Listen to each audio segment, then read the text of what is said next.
if you're signing a multi-deal year with an AI company right now, like you're kind of crazy. Just Yeah.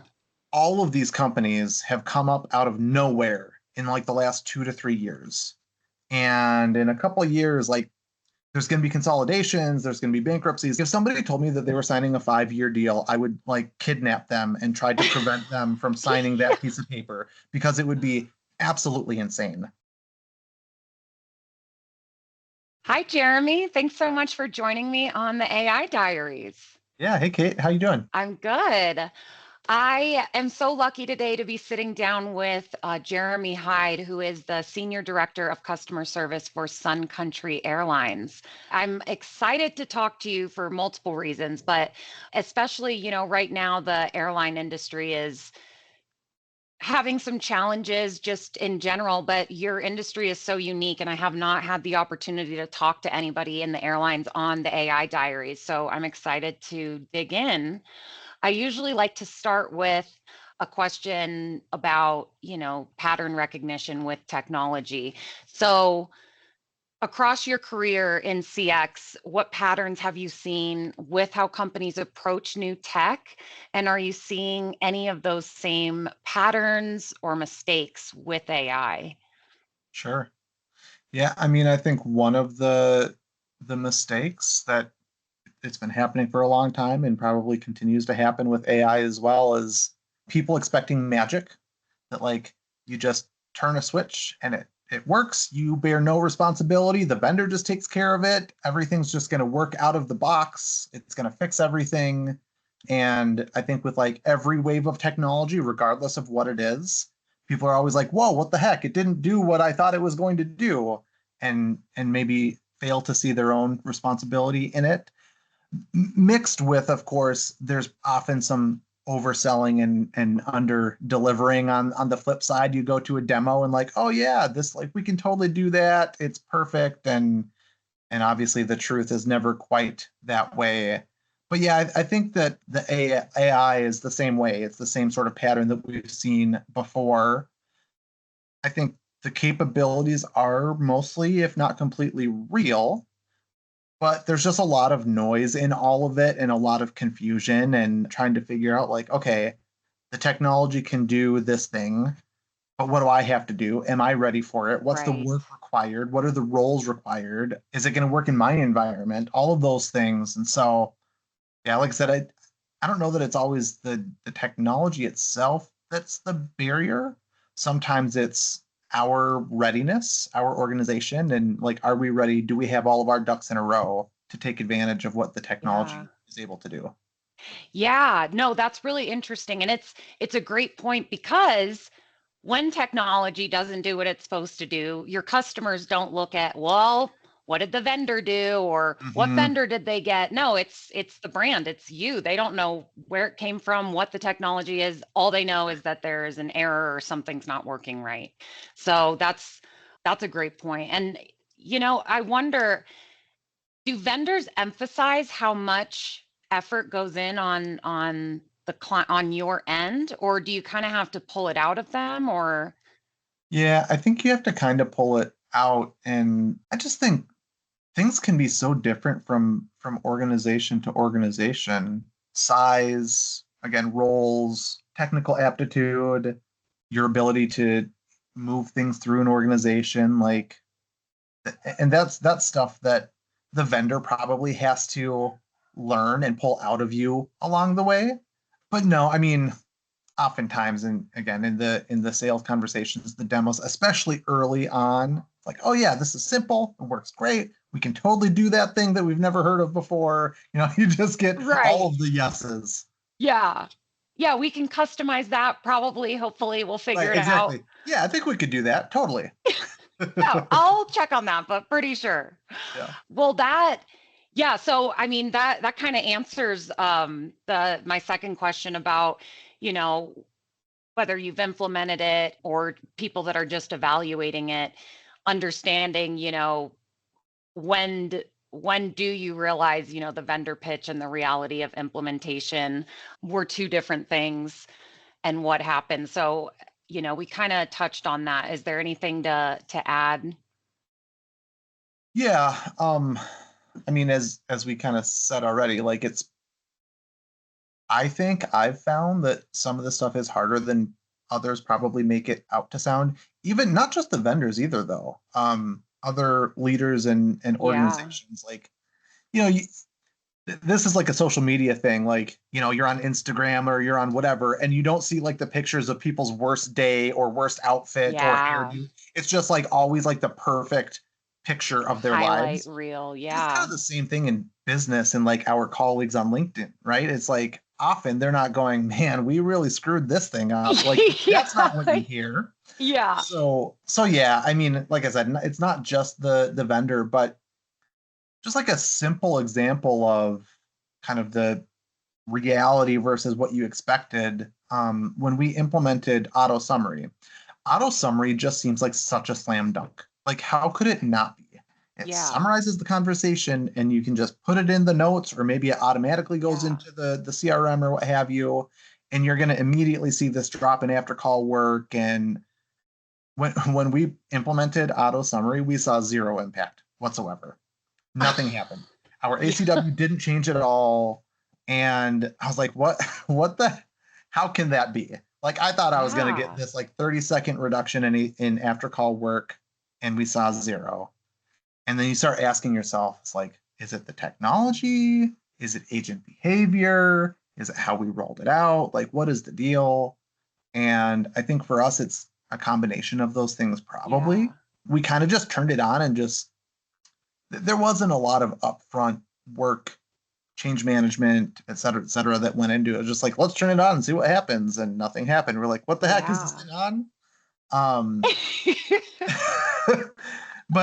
but yeah, I think what we found is one, there was some fine tuning we needed to do. There was some stuff like you would mishear or misunderstand a name, and people wouldn't Yeah. like that. And there was some like misgendering, like pronoun issues for whatever reason. But a lot of it, though, within our team was just kind of resistance to change. I can write my notes faster, better. I don't like the way that Right. was written. I want to edit it because I think that this one small thing that we talked about is important enough into. And so recently we've just focused in more on like the change management and expectations and tried to change the way we're talking about it and kind of say like, hey, this is a gift. You don't have to write notes anymore. Right. And you don't have to read it. You don't have to edit. In fact, don't do that. We Yeah. want you to copy and paste and move on with your day. Wow. And by the way, we're reducing expectations around ACW. So that's kind of Yeah. going to be the biggest thing is like even the people that were using it, they would use it and then they would spend, 20, 30 seconds just kind of hanging out, Yeah. getting a breather because the goal and the Yeah. expectation was not changed. So I think that's just kind of an example of Interesting. you can maybe get there, but it's not Yeah. necessarily as simple as just flip the switch and all of a sudden you get the benefit. Yeah, and everybody already just knows what to do. Right. Wow, and yeah, we had talked about last time the whole change management aspect, and you have really high tenured employees, so that makes sense. But the way you reframed it for them is I love that you said this is a gift. Not Mm-hmm. everybody gets that. I mean, maybe eventually it'll just be a known thing, but also note taking is a skill in and of itself. Right. So, that varies the after call work when humans are doing it. So to be able to standardize that with the auto summary, that's that's great. And Jeremy, I wanted to ask you, so the you told me something that was interesting. So you pushed for or you asked for exit clauses on all the AI contracts that you signed, which I always recommend. I mean, it's a new technology. We don't know how it's going to work. Having the ability to exit if it's not working is it's a way to give you peace of mind and also really makes it much easier to sell internally. Has have you had anybody push back on that when you ask for it? And if they did, why do you think they did? Yeah, I mean, I push for an exit clause in every contract. I've been doing Yeah. that for years. Okay. I've found myself in a couple of situations that I didn't love, and I was like, oh, I don't want to go through that again. Yeah. And you just never know. I mean, even really great relationships, sometimes they fall apart, right? And so Yeah. you want to, even if they didn't do anything that the contract says that you can term for, like you just want to be able to get Yeah. out of them. I've had one vendor that I can think of in the last handful of years that just refuses to budge on this.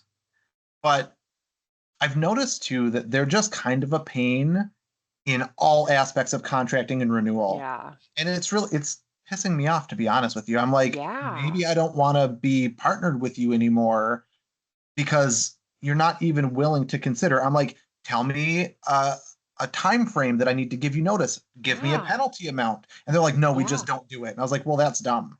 Like they could have Yeah. come back and said like 12 months, which would be ridiculous, right? But they could have Yeah. said something and they just said, Yeah. no, we don't do that.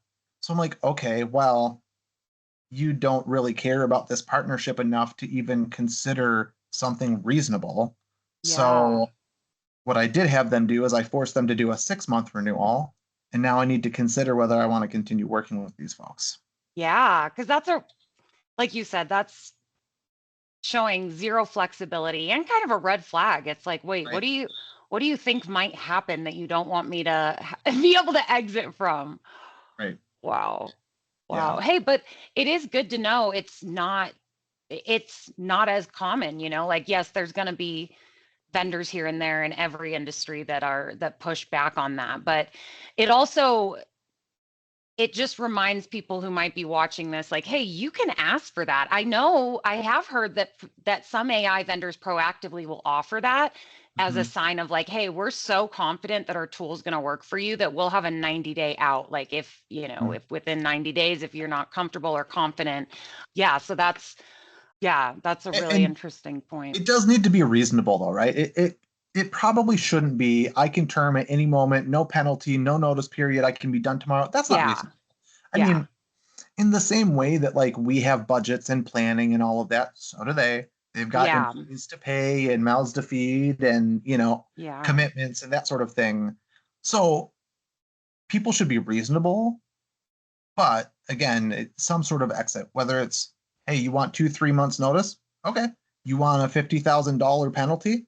Okay. Like have a sense probably of what reasonable looks like. But to me, that's what's been most common, I think, is 2 or 3 months notice or a penalty that maybe is equal to, 2 or 3 months is something to that effect. Yeah. But the last thing I guess I would mention on this is like if the vendor's confident in what they do, their product, their service, then why do they need to trap you into a contract? Like you're not going to want to leave, right? If they're as Yeah. good as they say that they are, Yeah. you won't need that clause. And so I do think it's telling. I do think Yeah. it's a red flag. If there's like, nope, our terms are our terms, then like, Yeah. I don't know.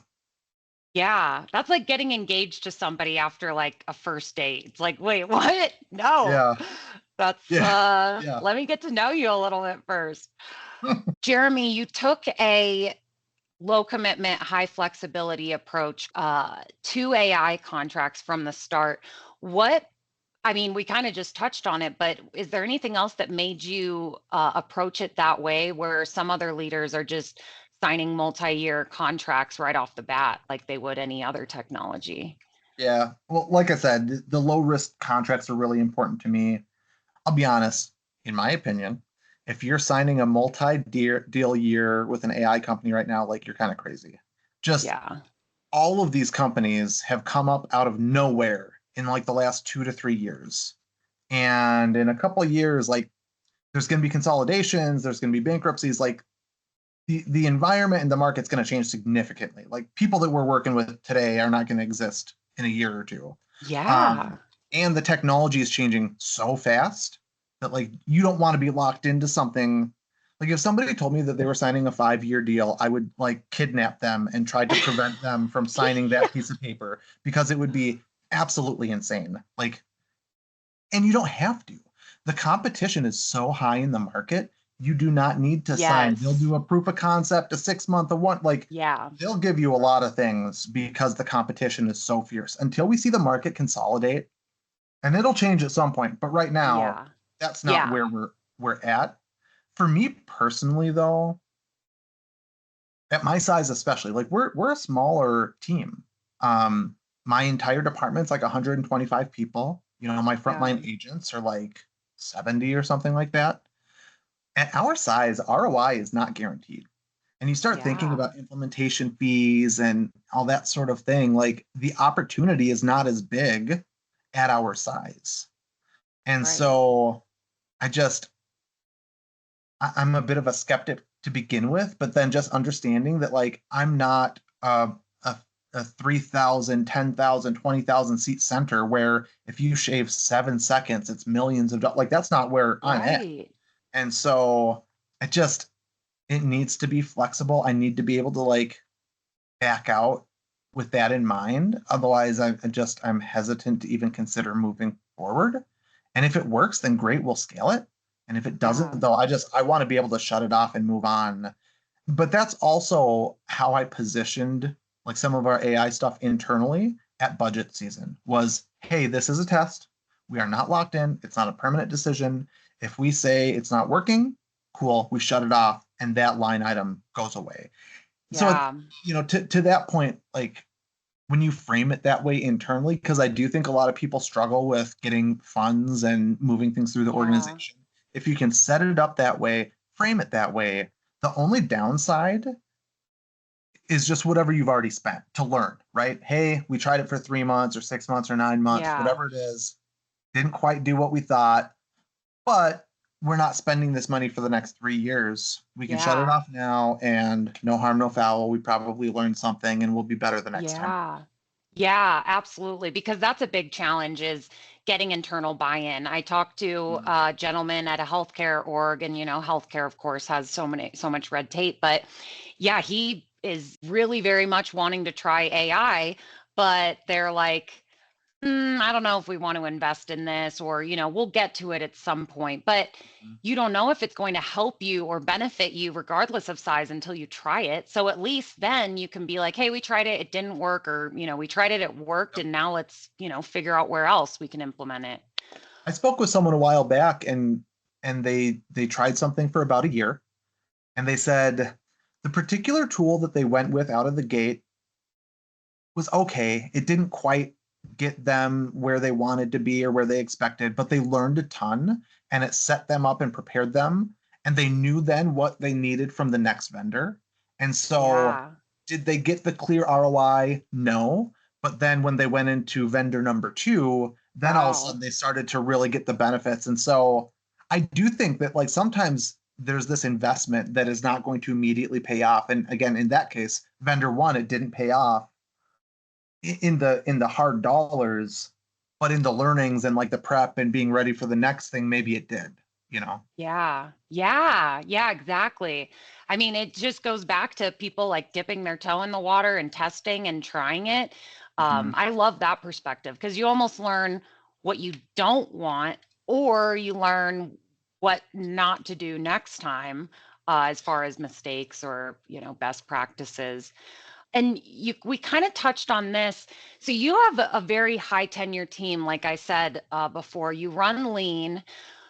And we talked about agent assist being a tough tool to perfect. So when you tested it and when you ran it, agents basically ignored it.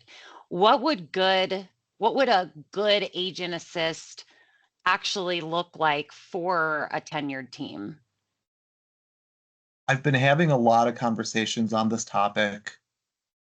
And it's interesting, like I'll post and write and talk about my perspective, but I learned so much from others during these conversations, which is a big reason. It's not like I'm posting because I'm the expert. Like, hey, this Yeah. didn't work. What worked for you? Yeah. So I've been learning a lot from others on this topic and refining my opinion. And it changes day by day, to be honest with you. Yeah.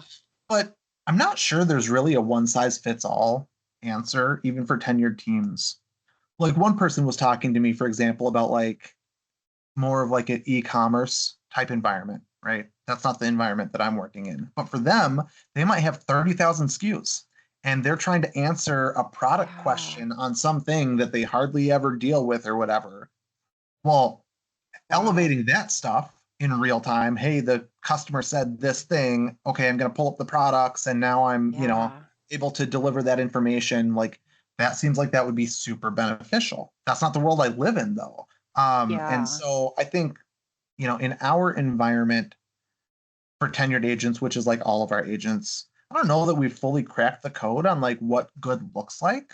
We tried a real-time agent assist that they ignored. Now I'll say the way that that was designed wasn't great to begin with.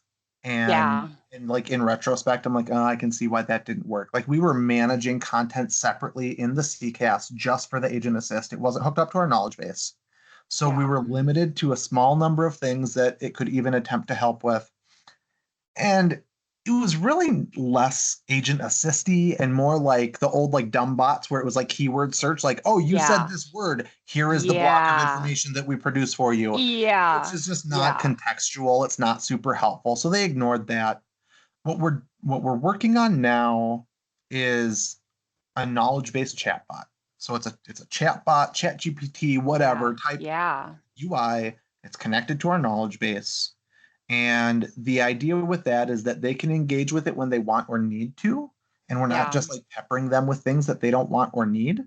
And so it's like that push versus pull kind of Yeah. conversation. I did have an interesting conversation with some folks today on this topic. And I explained all that. And they're like, yeah, that makes sense. But what about certain things where like you don't care if they think they need it or not? Compliance or regulatory. Hey, I think I Yeah. know all of the answers, but I'm wrong. Yeah. There might be so I'm also starting to kind of think about there might be times when I want to push information because like, hey, it's mandatory, Yeah. right? You need to look at this and read it. It's terms and Yeah. conditions or it's whatever. But then when it's more of that, like I know that I don't know the answer or I'm looking for help with verbiage or what have you, then they can go and they can seek that out themselves, but not taking a one size fit approach actually and looking for different solutions for different situations or use cases to try and deliver what's going to help the agent and help the customer.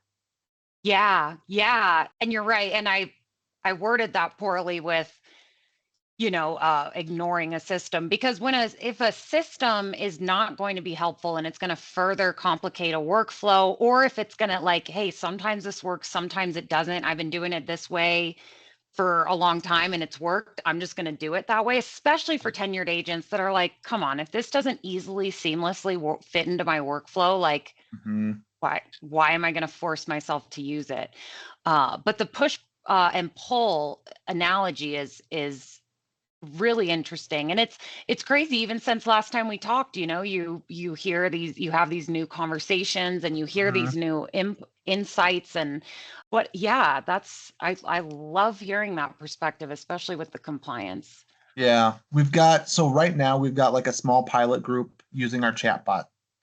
And even that is super interesting. Like we think we're so smart, right? Us leaders, we think we've got all the answers. There's things that they're using it for and loving it for that I did not expect. And the things that I thought Wow. like, oh, this is totally what they're going to use it for, maybe not as universally loved. And so it's just super interesting. Again, Wow. like the more we have these conversations and then the more we get feedback from our team members on what's actually useful and Yeah. helpful, it helps to refine um, what we design and deliver for them.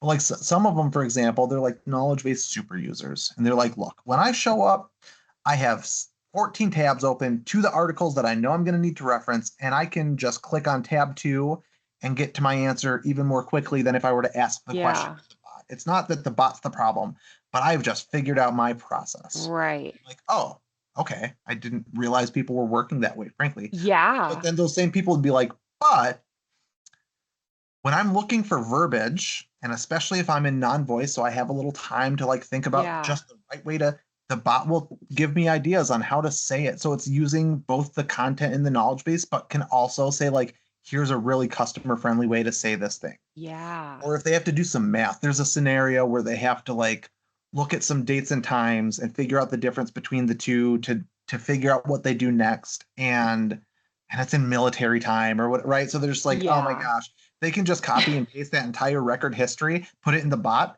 and the bot goes, it was three Yeah. hours and 17 minutes. And they're like, oh, thank you, bot. So there's things like that I Yeah. hadn't anticipated that are working really great so far. Right, because that eliminates, yeah, I mean, a need for a calculator. And also, I love the verbiage piece because it's kind of the way you might ask like a coworker, or and especially having a full remote workforce, you don't Yep. just like lean over and ask somebody, but saying, how would you say this better? Or what's a word for, yeah, that's exactly, yeah, that's interesting. Do you have any more examples where you're like, I didn't think they would like this part, but this is what they're using it for?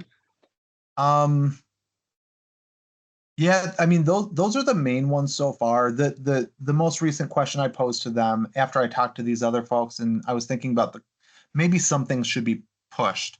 That's my latest question to them is like, are there things that you think that we should push to you? Are there certain, maybe not everything, not every Yeah, single thing that's in knowledge base should we be, pinging you with in real time?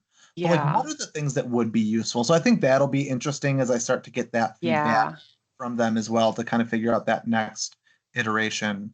But yeah, it's super fun. And again, I think like it does, it's a reminder though, as smart as we all think that we are, the sooner we can be having these conversations with the team members rather than yeah, just making decisions on their behalf about what we think is going to be right for them, it's going to help with the speed of yeah. design delivery, how they kind of accept it or don't accept it, all those sorts of Yeah. things. Yeah. Yeah, you're exactly right. And I mean, that's another reason why your agents are so tenured is because you involve them in these decisions. I mean, and if you think about it, we would all want that too. Like if your leadership is going to make decisions for you and they're like, "Oh, here you go. You had no Yeah. say in it, but you're going to have to." So involving whoever is going to be taking part in the decision is always a sure way to speed up adoption and acceptance. Yep. Absolutely. So for my last question, and then I want to hear, kind of what you have on your plate or what you'll be doing this year. I love to ask if you could add an honest disclaimer or a warning label to AI that you would never see in a pitch deck or that somebody would never outright come and say, what would that be? It seems like this should be obvious, but I'm not sure that it is. I think a big disclaimer I'd add is we're operating in a legal and regulatory environment that's still being figured out. Yeah. It's like the Wild West, honestly, when it comes to like the legal landscape of AI in America. I don't know about other places, but in the US. And we've got different states doing different things. And Yeah. I've asked a bunch of vendors really directly, what are the requirements around consent, disclosure, et cetera, et cetera? And they typically act as if there are none. Oh, you don't have to tell anyone anything. You don't need their consent. You don't need to tell them that it's AI that you're talking to. And the problem is that might be technically true that there's not a law on the books that says that. The problem is that there aren't sufficient laws on the books. And we're Yeah. applying laws that were not designed for AI to Yeah. AI. And so it's just this gray area. And right now, I think a lot of the legal landscape is being decided by lawsuits.